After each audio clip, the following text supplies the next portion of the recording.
রক্ত লাল রক্ত লাল রক্ত লাল গণসমুদ্রে রক্ত লাল রক্ত লাল রক্ত লাল জোয়ার এসেছে গণসমুদ্রে রক্ত লাল রক্ত লাল রক্ত লাল লজ্জায় বাঁচি না লজ্জায় বাঁচি না আই কবরে তুই কেন বাহিরে সিসি হাসিনা লজ্জায় বাঁচি না সিসি হাসিনা লজ্জায় বাঁচি না শেখ হাসিনা করে যায় গণতন্ত্র মুক্তিবাদ গণতন্ত্র মুক্তিবাদ এই আমার ভাই কবরে তুই কেন বাহিরে আমার ভাই কবরে তুই কেন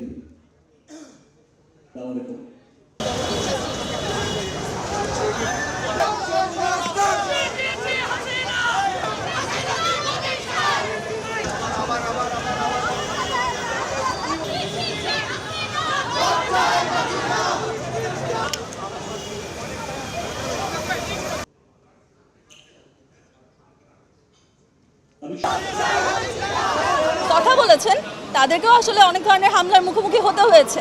আমরা আজকে এখানে এসেছি কারণ আমার মনে হয় যে কোনো যৌক্তিক বিবেকবান মননশীল মানুষেরই এই যে এত ছাত্র হত্যা হলো এবং ছাত্রদের উপর নিপীড়ন হলো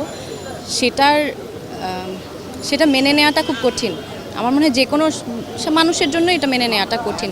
এটা যেন সুষ্ঠু বিচার হয় সেইটুকু প্রতিবাদ সেইটুকু চাওয়া তো আমরা চাইতে পারি। প্রচার করেন, আরও অনেক বেশি করে জানান দেন এবং অবশ্যই সোশ্যাল মিডিয়াতে আপনারা পোস্ট করার সময় হ্যাশট্যাগুলো ব্যবহার করবেন। এটা খুব বেশি দরকার যাতে আন্তর্জাতিক মিডিয়া আছে, আন্তর্জাতিক যারা যোগাযোগের মানুষজন আছে তারা যাতে আরও বেশি করে জিনিসটা দেখতে পায়, কারণ এটা কথা বলার এখনই আসলে প্রপার সময়। আমরা একটা গণতান্ত্রিক দেশ, গণতন্ত্র আমাদের অধিকার, for the people, by the people, of the people. পিপলের এখানে কোনো পাওয়ার নাই। আমরা আমাদের অধিকার সম্পর্কে জানতে চাই, আমরা আমাদের অধিকার সম্পর্কে আরও সচেতন হতে চাই এবং সচেতন আমরা হচ্ছি দেখে আমরা কথা বলছি।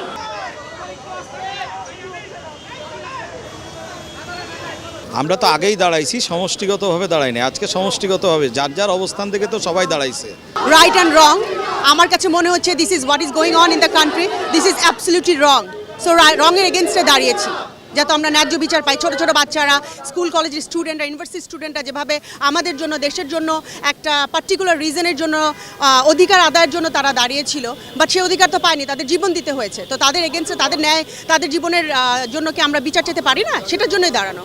যেটা হচ্ছে যে আমরা যখনই আগেও দাঁড়িয়েছি, আপনি জানেন সবাই, আমাদের একটাই কথা হচ্ছে নিরস্ত্রদের উপর কেন অস্ত্র প্রয়োগ করা হলো, তাদের দাবি এমন কি ছিল যেটা অস্ত্র দিয়ে তাদেরকে প্রতিহত করতে হবে। এইটুকু প্রশ্ন যাদের মনে জেগেছে, আমরা মনে করি আজকে সবাই একত্র হয়েছে, শিল্পী সমাজ একত্র হয়েছে। বাংলাদেশের প্রত্যেকটা মানুষের মধ্যে শিল্পী বসবাস করে। এখানে আমরা মনে করি না কোনো কমিউনিটি দাঁড়িয়ে আছে, এখানে এমন সব মানুষরা দাঁড়িয়ে আছে যারা শিল্প, সাহিত্য এবং সংস্কৃতিকে বুকে লালন করে এবং তাদের একটাই প্রশ্ন, নিরস্ত্র মানুষকে কেন অস্ত্রের মুখে প্রতিহত করার চেষ্টা করা হয়েছে এবং অস্ত্রের মুখে প্রতিহত করা হয়েছে। অসংখ্য লাশ কেন বাংলাদেশে, স্বাধীন বাংলাদেশের বুকে পড়ছে। তো মানুষ এই হত্যাকাণ্ডের পরেও এখনো ঘরে বসে আছে, যে সমস্ত মানুষ এখনো তাদের বিবেককে জাগ্রত করছে না, আমরা তাদেরকে ঘৃণা করি, যারা এখনো ঘরের করে বসে আছে এই নারকীয় হত্যাকাণ্ড নিয়ে।